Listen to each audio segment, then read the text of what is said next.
yata sa yung assistance nila. Moving forward po ba ano pa yung pinakamagandang gawin para hindi sila malito, lalo pa in distress sila, so nalilito sila kung saan sila lalapit?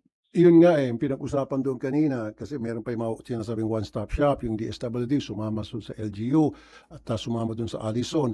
So we have to talk again doon sa Allison. Tingnan ko yung mga papers kung talagang totoo yung mga pinagsasabi nila to prove to us na nagbabayad sila. Sabi nila nagbabayad daw sila, millions na nagastos nila, etc. So they have to show proof. Hindi lang pwede yung laway-laway lang. So kailangan magpakita sila ng ebidensya. Kasi so far, marami sa mga survivors, mga relatives ng victims nagsasabi na mabagal daw sa pagbigay ng tulong ang allegations. As a matter of fact, meron pa yung pinapapirma sila ng quit claim, samantalang hindi naman enough yung perang binibigay, hindi talaga nakasaad kung anong nakasaad sa insurance policy. So those are being studied by my team, and sa next hearing, yan na i-bring up namin ulit.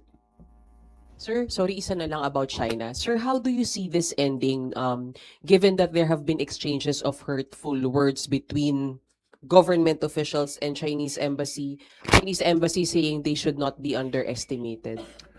Well, ang mahirap kasi sa China, napaka-sensitive nila. Samantalang silang aggressor dito. Sila yung nangaharas ng ating mga mangisda, pati ating mga taga-Philippine Coast Guard. Sila ang nambubuli, sila nag-water cannon sa atin, and yet, nakuha pa nilang maging sensitive? Come on. Dapat kung gaano kakapal ang bleep, bleep, bleep. Okay. Sorry, baka mamaya hindi na. Sir, so what should be done para maging maayos? Sir, sorry, isa na lang talaga. Sabi kasi ni Sen JV, he went to the extent of dapat palitan na yung ambassador kasi he's not helping to ease out yung nangyayaring tension. Kayo po, sir? I do agree kasi very aggressive siya at very sensitive compared siguro sa mga previous ambassador ng China na assigned dito sa Pilipinas.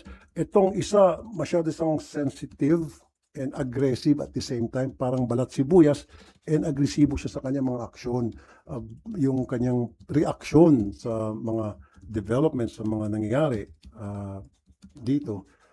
I think, yeah, maybe, well, wala naman akong recommendatory power o wala akong authority para sabihin palitan. Pero it will be best for the interest of the Chinese and Philippine relationship na siguro magkaroon ng bagong ambassador. It will help a lot. Sir, bukod po sa murder, ano po yung nakikita natin na pwede pang ikaso? Marami, negligence, pero ang pinaka, ano talaga dyan, murder kung kaya, pag-aaralan pa ng DOT.